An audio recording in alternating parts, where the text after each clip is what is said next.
जो सीक्वेंस से रिलेटेड मामला है, सीक्वेंस पढ़ के आना चाहिए था, कई लोग सीक्वेंस नहीं पढ़ा, इनफाइनाइट सीरीज पढ़ लिया। ठीक है, तो क्वेश्चन है प्रॉब्लम, मतलब प्रॉब्लम नंबर कितना पता नहीं हमको। Let a function f be, question number 5। अच्छा ठीक है, let a function f be defined by, कैसे फंक्शन को डिफाइन किया गया, f(x) is equal to x minus greatest integer function of x।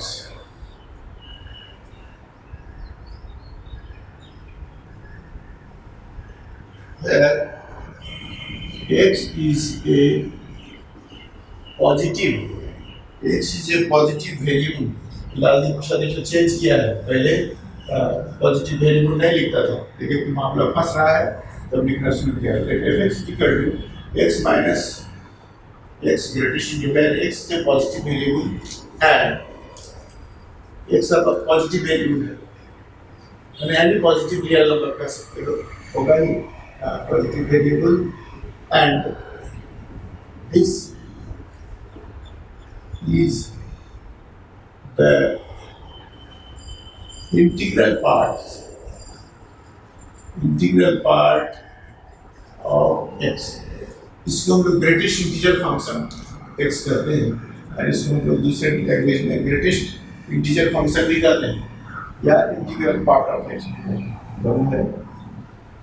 Show that, ये दिया हुआ फंक्शन का डिफिनेशन तब कहता है कि शो दैट, थोड़ा सा स्टैंडर्ड प्रॉब्लम है, समझाएंगे भी, ग्राफ भी ड्रॉ करेंगे। Show that this function, so that the function is discontinuous,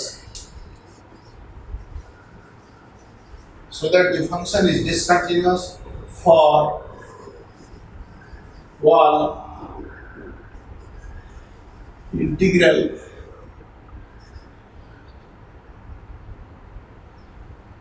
values of x and continuous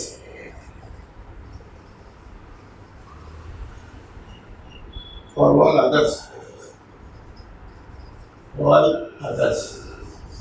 यही प्रॉब्लम है तुम्हारा।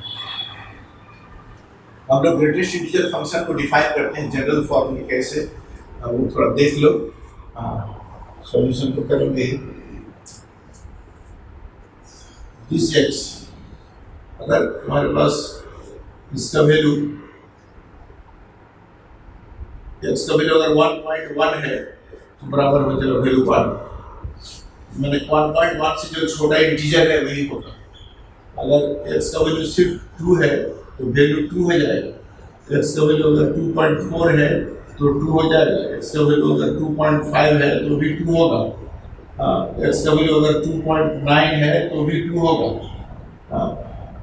लेकिन जो ये इसका मतलब यहाँ पर 1.1 है तो यहाँ पर क्या हो गया, x का वैल्यू एक्चुअली क्या है, less than equal to, suppose कर लो n, और यहाँ पर है n माइनस 1, इक्वल टू नहीं, ऊपर वाला छोड़, इक्वल टू नहीं लेंगे, नीचे पीछे वाला। यहाँ पर जैसे तुम्हारे पास यहाँ पर 2.4 किस किस के बीच में लाई कर रहा है, 2 and 3 के बीच में ये नंबर। अगर ये तुम्हारे पास खुद इंटीजर है तो खुद उतना ही वैल्यू हो जाएगा, लेकिन अगर इंटीजर नहीं है, पॉजिटिव इंटीजर नहीं है, तो क्या होगा, 2 और ये 2.4 किसके बीच में लाई कर रहा है, 2 and 3 के बीच में लाई कर रहा है। तो 2.4 means greater than 2 and less than 3। यहाँ पर अगर लेते हो तुम ऊपर वाला 3 तो ये n-1 क्या हो जाएगा, 2 हो जाएगा।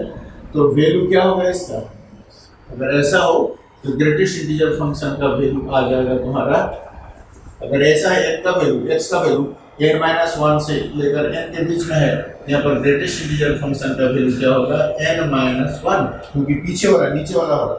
यहाँ पर 2.4 है, तो इसके लिए जो 2.4 less than 3 and greater than 2 है, लेकिन जो छोटा वाला होगा इंटीग्रल वही इसका वैल्यू देगा, वही तो इंटीग्रल पार्ट है। देखो कह रहा है where x is a positive element and this is the integral part of x.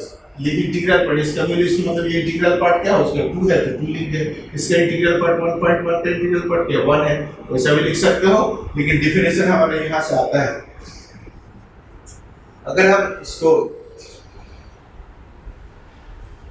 बाद हम ऐसा करते हैं, अगर x का value less than n plus 1 और greater than equal to n हो रहा है, सपोज करते हैं ऐसा भी हो सकता है कि भाई x का यहाँ इसको हम 2 को n मानते हैं तो ये क्या हो जाएगा n प्लस 1। अगर पीछे वाला को n माने तो आगे वाला n प्लस 1, और अगर आगे वाला को n माने तो पीछे वाला n माइनस 1। तो n माइनस 1 n के बीच में या n और n प्लस 1 के बीच में, यहाँ पर तुम्हारे पास अगर इस तरह से हम ले तो ग्रेटेस्ट इंटीजर फंक्शन का वैल्यू कितना हो जाएगा n हो जाएगा। तो ये हमारे पास ग्रेटेस्ट इंटीजर फंक्शन का तो आईसी से ही तुम लोग डिफिनेशन पढ़ते आ रहे हो, पार्ट 1 में भी कुछ ना कुछ पढ़े हो, पार्ट 2 में भी हम थोड़ा सा खाली रिवाइज करा दिए हैं और कोई खास बात नहीं है। प्रॉब्लम को समझो, प्रॉब्लम स्टैंडर्ड प्रॉब्लम है, थोड़ा सा समझ बूझ के इसको प्रॉब्लम को हम सॉल्व करेंगे। ये सब कुछ तुम लोग जानते हो पहले से, रिकॉल करा दिया थोड़ा सा, मेन चीज़ यहाँ हमने लिख दिया है कब क्या वैल्यू आएगा। तो देखो अब हम लोग प्रॉब्लम को सॉल्व करते हैं।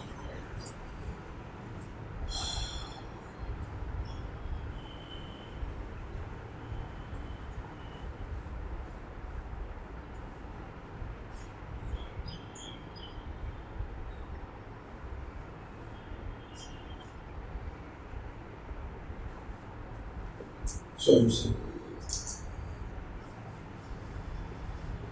from the definition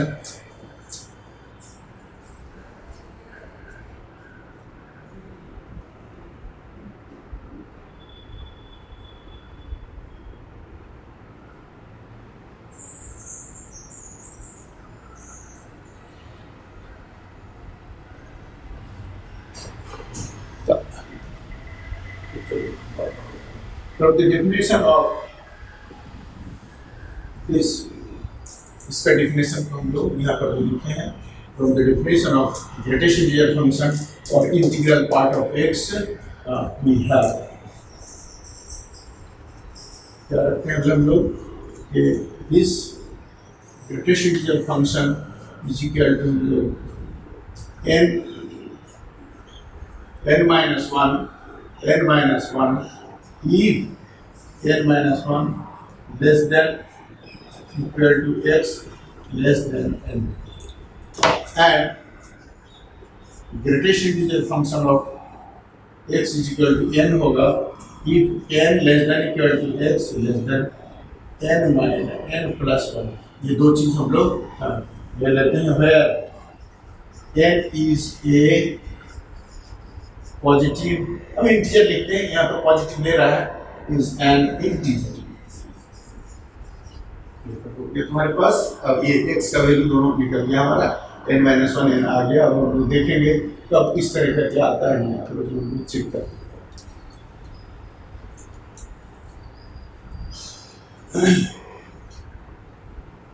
अब कहता है क्या, ये तो यहाँ तक हम लोग देख लिए, फंक्शन का डेफिनेशन और तो हम लोग लिख लिए अभी, ये कर लिए हम लोग, इफेक्ट्स को देखेंगे। So that the function is discontinuous for all integral values of x। x का वैल्यू जब इंटीजर होगा तब क्या होगा, fx फंक्शन क्या होगा, सारे इंटीग्रल वैल्यूज के लिए डिसकंटिन्यूअस होगा, और नॉन इंटीजर के लिए क्या होगा, फंक्शन कंटिन्यूअस होगा। और ये है तुम्हारे पास for all discontinuous for all integral values of x, सारे x इंटीग्रल के लिए डिसकंटिन्यूअस और नॉन इंटीग्रल के लिए फ्रैक्शनल के लिए क्या होगा, कंटिन्यूअस। यही हमारा प्रॉब्लम है। अब हम तो प्रॉब्लम को थोड़ा सा बड़ी सॉल्व करते हैं। हम लोग कई जगह कंटिन्यूअस फंक्शन का प्रॉपर्टी का हम लोग आईएस में भी पढ़े हैं, यहाँ पर भी पढ़ेंगे हम लोग कई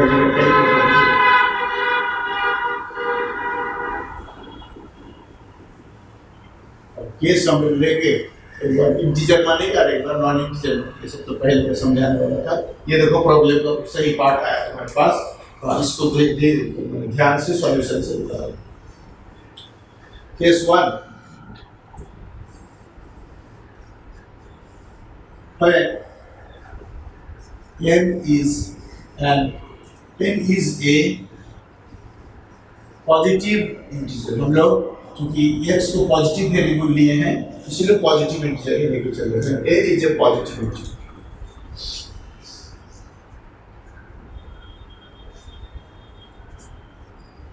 x when x is a positive integer,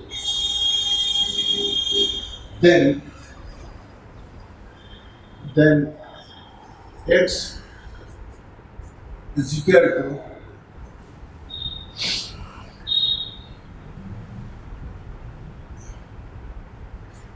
जो इंटीजर है तो खुद वही हो जाएगा, इज इक्वल टू x हो जाएगा।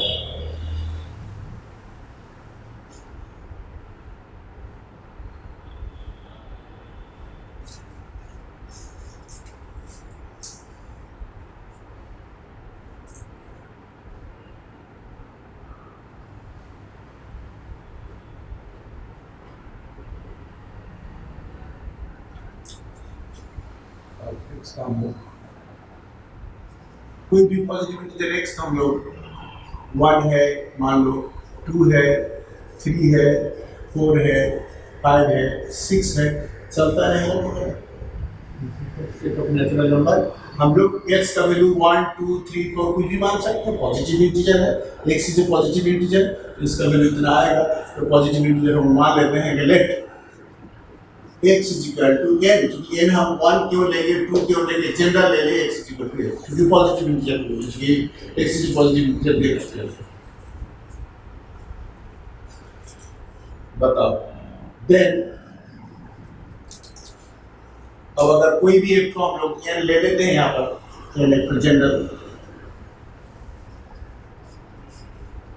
तो n का right neighbourhood n plus h, अब तो नेबरहुड बनाते हैं इस तरह से, और left neighbourhood n minus h।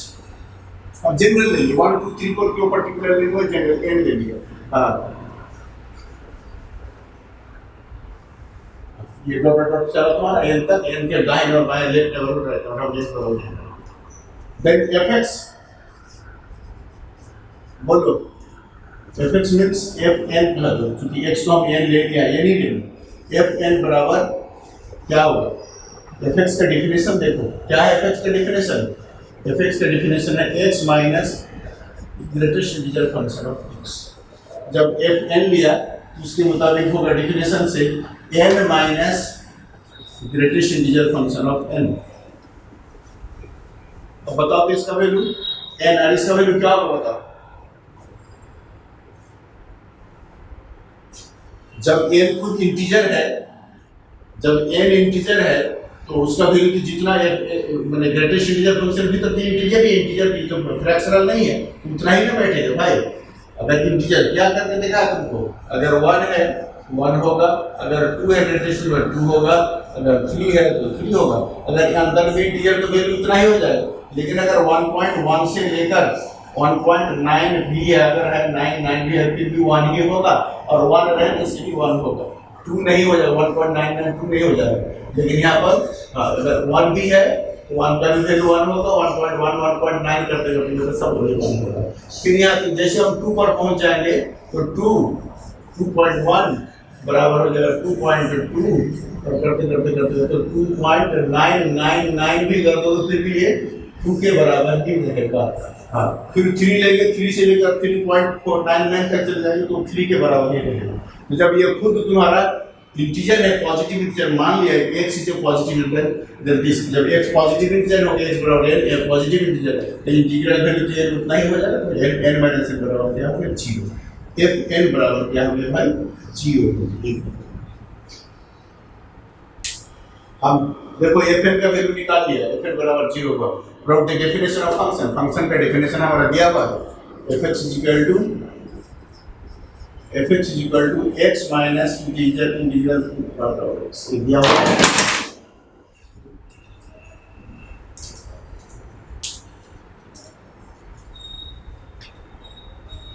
इसको समझाने के लिए सब लिख रहे हैं।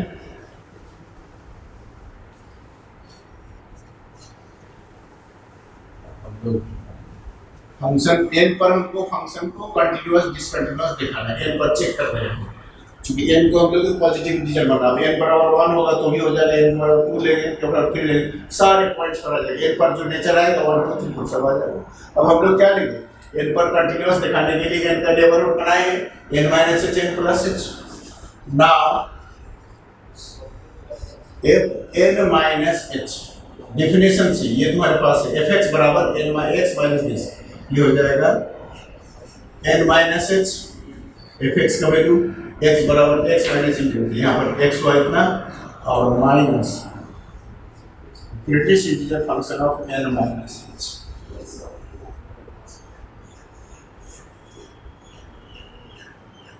अब देखना है इसका वैल्यू क्या होगा, तुमको पहले हम बता चुके हैं कि n, मान लो ये तुम्हारे पास n है, n प्लस 1 यहाँ है, लेकिन n plus h right neighbourhood, मान लो n माइनस 1 यहाँ है, लेकिन n minus h left neighbourhood हुआ। बताओ तो इसका वैल्यू क्या आएगा, क्योंकि ये वैल्यू कहाँ देख रहे हो, n और n माइनस 1 के बीच का है, n minus h, n minus 1, n और n plus 1, n minus h और n प्लस h तो n के आसपास का नेबरहुड है, लेकिन n minus h n minus 1 से लेकर n तक, हाँ ये तुम्हारे पास n माइनस 1 से बड़ा है और n से छोटा है। बताओ इसका वैल्यू क्या होगा, n माइनस h और हो जाएगा इसका value n minus 1। Very good, क्योंकि हाँ यहाँ से शुरू करके n के पहले तक जितना होगा सारे का वैल्यू कितना होगा, n माइनस 1 पीछे वाला होगा तुम्हारा, n माइनस 1 हो गया। अब n कैंसिल हुआ और माइनस प्लस 1 माइनस h। अब limit tending to 0 f of n minus h is equal to limit tending to 0 1 minus h is equal to 1 minus 0 is equal to 1। देखो f of n minus h और limit tending to 0 is equal to क्या निकल गया, 1 निकल गया। एक तो value है तुम्हारे पास fn बराबर 0, इस पॉइंट पर फंक्शन की वैल्यू 0 और इस n माइनस 1 पर का लिमिट जो है ना 1 आ। अब देखते हैं हम लोग n प्लस h पर क्या आता है, जल्दी जल्दी नोट करो भाई।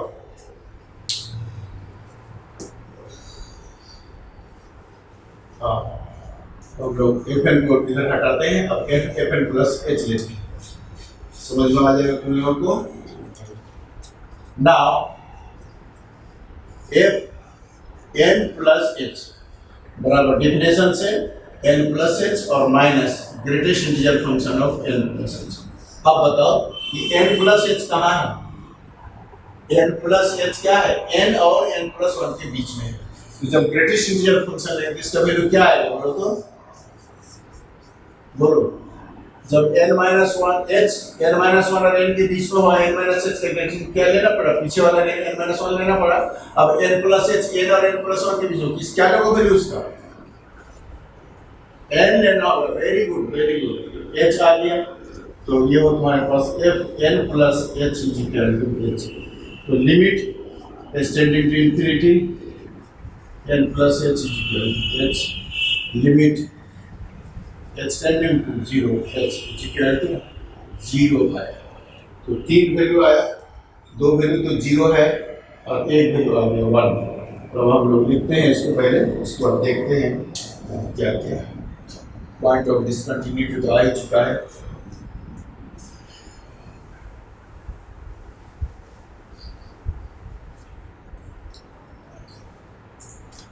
यहाँ पर क्या होगा, देखो f of 0 minus h limit tending to 0 f 0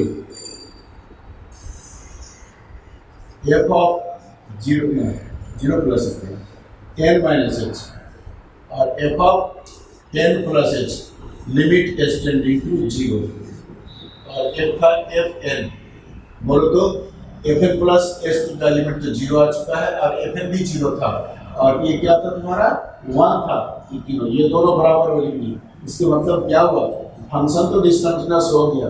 इसका मतलब this function fx has a point of discontinuity at x is equal to n एक पॉइंट पर एक पॉइंट ऑफ डिसकंटिन्यूटी आ गया। एक क्या है? Positive integer. इसका मतलब function is discontinuous everywhere for positive integral values of x. X का जो भी हम लोग पॉजिटिव इंटीजर ले लें, n का वैल्यू 1 2 3 4 हर जगह, क्योंकि n के लिए जब डिसकंटिन्यूअस हो गया n का 1 रखेंगे तो भी, n का वैल्यू 2 रखेंगे तो भी डिसकंटिन्यूअस, का वैल्यू 3 रखेंगे तो भी डिसकंटिन्यूअस, का वैल्यू 4 रखेंगे तो भी डिसकंटिन्यूअस। तो हर इंटीग्रल वैल्यू पर फंक्शन क्या होगा? डिसकंटिन्यूअस। ठीक है, लेकिन ये कौन टाइप का डिसकंटिन्यूटी है बताओ? लालजी प्रसाद की किताब में नहीं लिखा है ये सब चीज। हाँ, ये सब चीज हम तुमको बता दे रहे हैं। ये सब तो पढ़ चुके हो तुम लोग। कौन काइंड है? कौन काइंड है? First kind. Very good. therefore fx is this continuous at h is equal to n, that is for all positive integral value of n। n के सारे पॉजिटिव इंटीग्रल वैल्यूज के लिए फंक्शन डिसकंटिन्यूअस होगा। That is, fx has points. ध्यान दो कि points of this continuity has points of discontinuity of the first kind। जो इस फंक्शन का पॉइंट्स ऑफ डिसकंटिन्यूटी वो सब किस काइंड का है जी? फर्स्ट काइंड का है। तो हम लोग क्या लिखेंगे? therefore x is equal to 1 2 3 4 n plus 1 are the points of discontinuity of the first kind।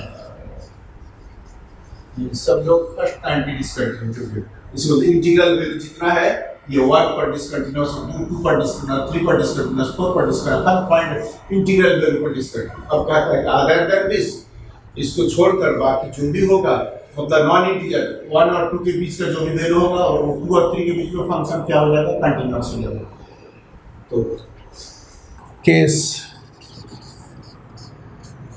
2 when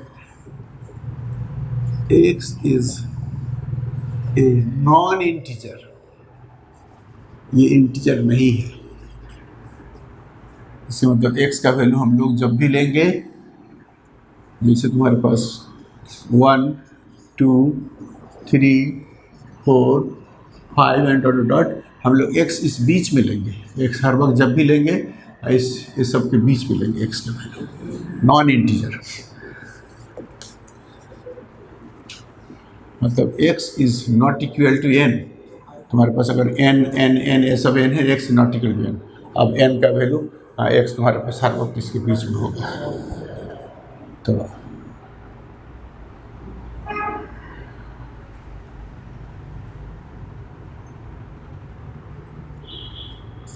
when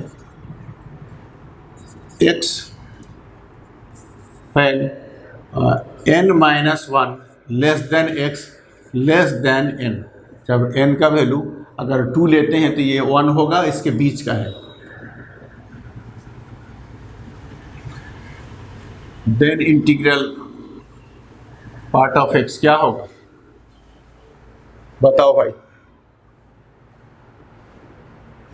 n minus 1 when n less than x less than n plus 1, then x का value क्या होगा बोलो? n होगा ना, क्योंकि छोटा वाला integer आएगा ना भाई। बराबर हो तो भी छोटा वाला, और अगर छोटा ही है तो छोटा वाला ही नीचे वाला ही आएगा तुम्हारा। ये दोनों चीज नॉन इंटीजर के लिए हम लोग कर दिया। अगर x तुम्हारे पास तो कोई भी एक हम लोग वैल्यू ले लेते हैं। हाँ कि वो लालजी प्रसाद के मेथड में है जनरलाइज फॉर्म, थोड़ा सा हम लोग थोड़ा इजी वे में थोड़ा सा इसको समझने की कोशिश करो कि when 1 less than x less than 2, जब इसके बीच में है तुम्हारे पास, then f(x) is equal to x minus greatest function of x। जब इसके बीच में है तो f(x) is equal to x minus greatest integer function of x। जब 1 और 2 के बीच में है तो इसका वैल्यू क्या होगा बताओ तो, यहाँ देख लो ध्यान से, x minus greatest integer function of x, और x का वैल्यू हम कह दिया है कि x का वैल्यू 1 और 2 के बीच में है। देखो 1 और 2 के बीच में जब x होगा तो इसका वैल्यू क्या लिखोगे, x तो x हो गया, इसका वैल्यू क्या लिखो 1 लिखोगे। Very good. हाँ तो ये देखो y f(x) is equal to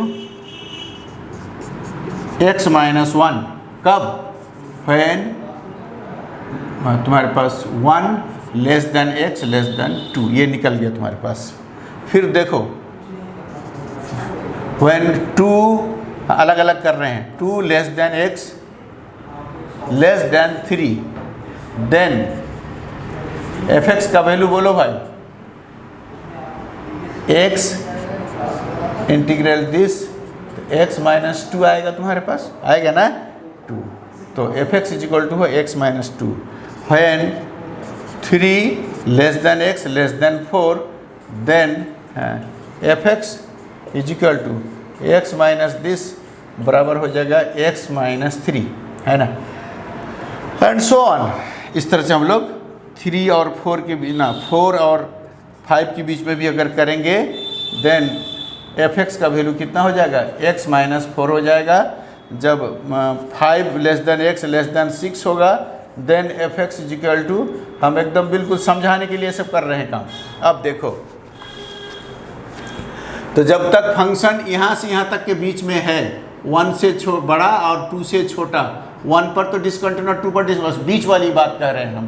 हाँ तुम्हारे पास इस बीच में 2 से लेकर 3 के बीच में जो वैल्यू है तुम्हारे पास, हाँ 3 से लेकर 4 के बीच में जो वैल्यू है तुम्हारे पास, इसकी बात हम कह रहे हैं। देखो तुम 1 से लेकर 2 के बीच में x रखा, उस वक्त f(x) का वैल्यू क्या निकला, x माइनस 1, हाँ f(x) का वैल्यू निकला x माइनस 2, हाँ f(x) का वैल्यू निकला x माइनस 3, f(x) का वैल्यू निकला x माइनस 4, f(x) का वैल्यू निकला x माइनस 5, ये निकला तुम्हारे पास।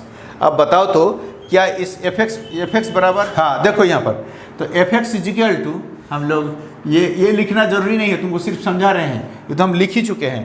f(x) is equal to x minus 1 when x belongs to open interval 1 1 2, ये 1 2 ओपन इंटरवल में f(x) बराबर x minus 2 when x belongs to, ये जरूरी नहीं है लिखना, सिर्फ तुमको हम समझाने के लिए लिख रहे हैं। f(x) बराबर x minus 3 when x belongs to open interval 3 4, हाँ f(x) is equal to x minus 4 when x belongs to open interval 4 5 and so on, चलते रहे।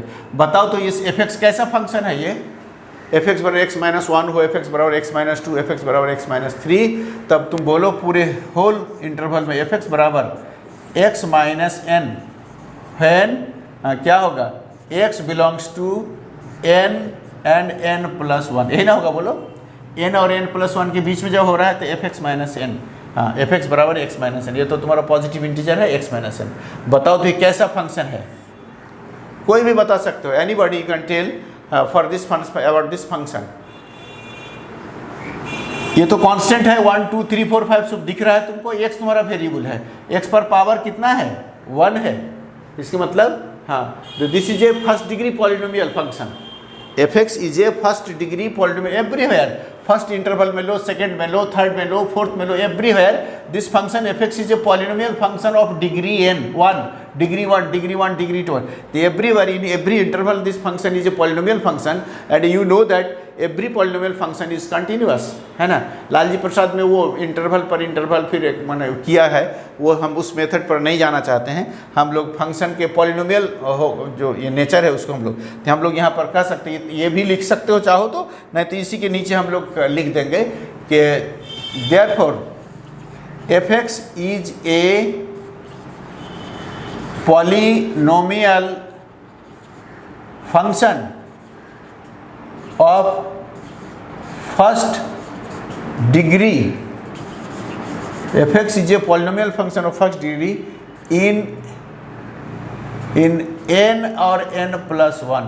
ये तुम्हारे पास जितना भी n और n प्लस 1 इंटरवल ले रहे हैं हम, हाँ, इन दिस, तो n का वैल्यू 1 2 3 4 5 एंड ये जितना है सब में ये फंक्शन क्या हो गया, पॉलिनोमियल फंक्शन हो गया तुम्हारे पास। वही लिख रहे हैं कि fx is a polynomial function of degree 1 where x belongs to this, where n is in 1 2 3 4 5, and we know that every polynomial function is continuous, and that's why here also this function is continuous because this is a polynomial function of first degree in x।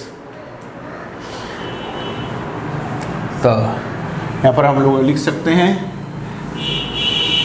यहाँ पर लालजी प्रसाद का method हम नहीं दिए हैं, ये simple थोड़ा सा बनाया मेथड को ताकि बच्चों को समझ में आए। We know that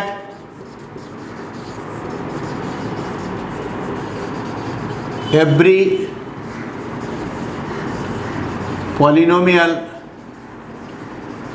function is continuous। अगर कोई फंक्शन पॉलिनोमियल है तो कंटिन्यूस होना ही होना है। तब ये भी फंक्शन जब पॉलिनोमियल फंक्शन हो गया तो this function is also continuous, implies fx is equal to x minus n is continuous in n plus 1। इसके मतलब therefore fx is continuous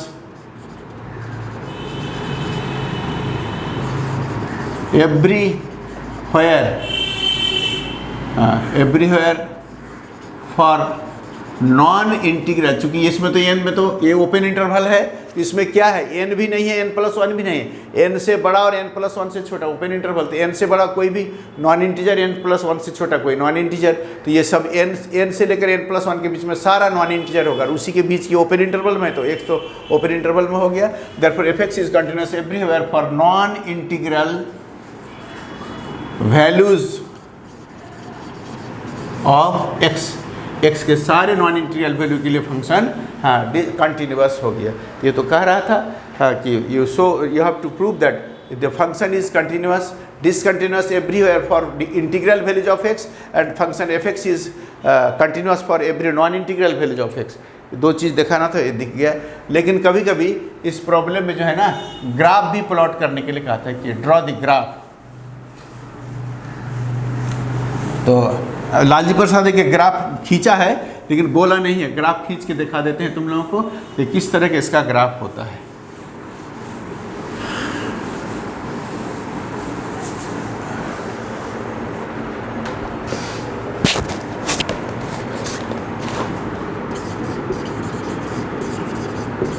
graph of the function fx is equal to x minus n,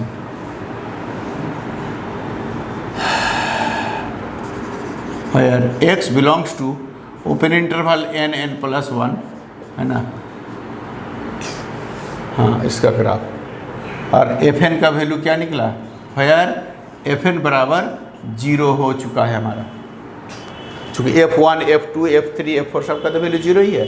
हाँ integral value के लिए सबका value fn बराबर 0 पहले ही case में देखा चुके हैं हम, पहला केस में fn बराबर 0 देखा चुके, तो वही fn बराबर 0 मीन्स f1 रखो तो 0, f2 रखो तो 0, f3 रखो तो 0, सब 0।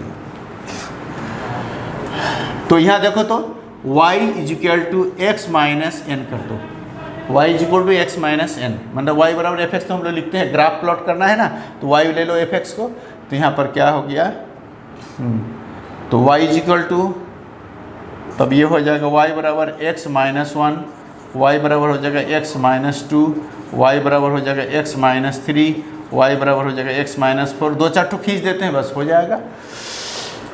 तो इसका इक्वेशन कैसा होगा, x minus y is equal to 1, इसका इक्वेशन कैसा होगा भाई, x माइनस वाई बराबर 2, इसका इक्वेशन होगा x माइनस वाई बराबर 3, इसका इक्वेशन होगा x माइनस वाई बराबर 4 and so on. x minus y बराबर 1 देखो तो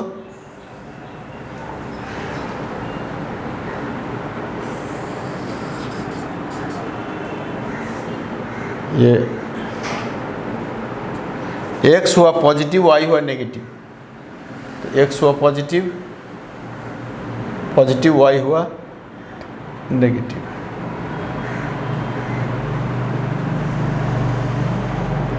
x हुआ ओ दो तरीके, x पॉजिटिव और y नेगेटिव, ठीक तो है।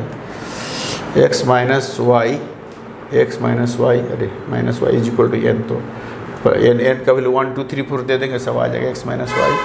एक्स माइनस वाई का ग्राफ कैसा होता है?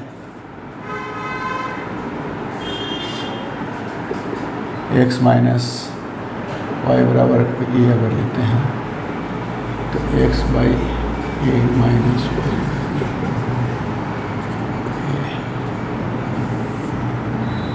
ये तुम्हारा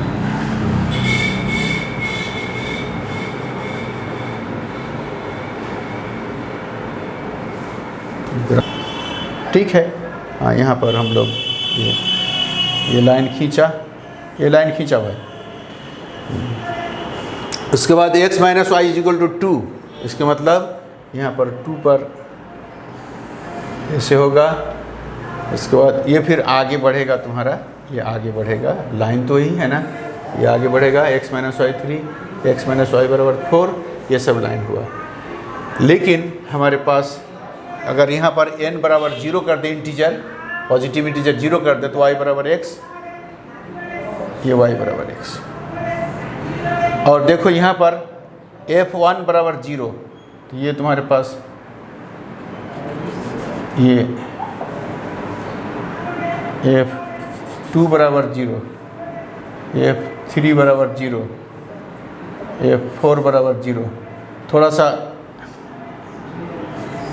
इस तरह से आएगा, मतलब थोड़ा सा तिरछी हो जा रहा है ना। ये तुम्हारा हो गया, ये तुम्हारे आ जाएगा। ये देखो fx, ये फंक्शन का ये ग्राफ तो नीचे से खींचा आगे ऊपर ले गए, हाँ, चूँकि ऊपर में तो आएगा ही, ये तुम्हारे पास होगा। तो यहाँ पर देखो फंक्शन का वैल्यू fn का वैल्यू यहाँ पर आ गया, पॉइंट फंक्शन का वैल्यू 0, यहाँ पर फंक्शन का वैल्यू 0, चूँकि यहाँ पर आ गया, यहाँ पर फंक्शन यहाँ तक गया कंटिन्यूअस हो गया, और देखिए यहाँ पर फंक्शन का वैल्यू यहाँ 0 हो गया, ये तुम्हारे पास 0 वाला पोजिशन। फिर फंक्शन का ग्राफ यहाँ तक गया, फिर फंक्शन का वैल्यू, तो हर सभी n बराबर 1 2 3 4 5 सब के लिए फंक्शन का वैल्यू क्या है, नीचे से ही वो ग्राफ खींचाएगा और खींच के हम लोग ऊपर ले जाएंगे। क्योंकि हमारे पास 1 का ये तुम्हारे पास देखो, ये ग्राफ हमारे पास ये आएगा, नीचे से ही जाएगा, जाके ये इस तरह से यहाँ पर ये फंक्शन का वैल्यू, ये ग्राफ ऑफ द फंक्शन आ गया तुम्हारे पास। ये y यहाँ पर हो जाएगा, y is equal to x, यहाँ पर y बराबर x माइनस 1, ना y बराबर x, हम लोग y बराबर तो x माइनस वाई बराबर, ये y बराबर x माइनस 1, y बराबर x माइनस 2, क्योंकि 2 पॉइंट पर y हुआ, x काटा और नीचे y बराबर mx प्लस c, तो m बराबर तो हर जगह तुम्हारे 1 है, m बराबर 1 1 1, स्लोप 1 है, स्लोप 1 होगा। लेकिन c बराबर एक बार ये तो डायरेक्ट ओरिजिन से पास हुआ, और एक बार c बराबर -1 हो रहा है, c बराबर -1 मीन्स नीचे काटेगा, फिर c बराबर -2 नीचे काटेगा, c बराबर -3 नीचे काटेगा, c बराबर -4 नीचे काटेगा, लेकिन काटते ऊपर ले जाएंगे और ये सो आके इस पॉइंट पर क्या होगा, फंक्शन कंटिन्यूस ये हो जाएगा। बीच में देखो एवरीवेयर फंक्शन का ग्राफ कंटिन्यूस हो गया, graph continuous, graph continuous, graph continuous, graph continuous हो गया। तो 0 से 1 के बीच में फंक्शन कंटिन्यूस, 1 से 2 के बीच में फंक्शन कंटिन्यूस, और जैसे हम लोग 2 पॉइंट पर आते हैं पर्टिकुलरली, तो फंक्शन का ग्राफ टूट गया यहाँ पर, और टूट गया तो यहाँ पर क्योंकि फंक्शन का वैल्यू यहाँ पर यहाँ तक जा रहा है, और यहाँ पर आके क्या हो रहा है, 2 का वैल्यू 0 हो जाए फंक्शन के, यहाँ 0 यहाँ 0 यहाँ 0, और दाहिने बाएं फंक्शन यहाँ तक चला जा रहा है, यहाँ पर 0 से बढ़ रहा है, यहाँ पर घट रहा है तुम्हारे पास, ये बढ़ते बढ़ते बढ़ते बढ़ते यहाँ पर आया, यहाँ पर आके 0 हो गया। तो फंक्शन इस बीच में क्या हो गया, हर जगह कंटिन्यूस कंटिन्यूस कंटिन्यूस कंटिन्यूस हो गया, लेकिन इस पॉइंट्स पर क्या होगा, फंक्शन का वैल्यू 0 हो चुका है, fn बराबर 0 है। ये तुम्हारा इसका ग्राफ का फंक्शन, इस तरह से फंक्शन ग्राफ हम लोग ट्रेस करते हैं। y is equal to mx plus c से भी कर सकते हो, y बराबर m बराबर 1 x, और c बराबर तुम्हारा -1, तो माइनस से नीचे काटेगा -1, फिर c बराबर -2, तो फिर नीचे यहाँ तक काटेगा तुम्हारे पास, c बराबर -3 फिर यहाँ तक काटेगा, और इसको आगे बढ़ाओगे तो इस तरह से तुम्हारा आगे आएगा।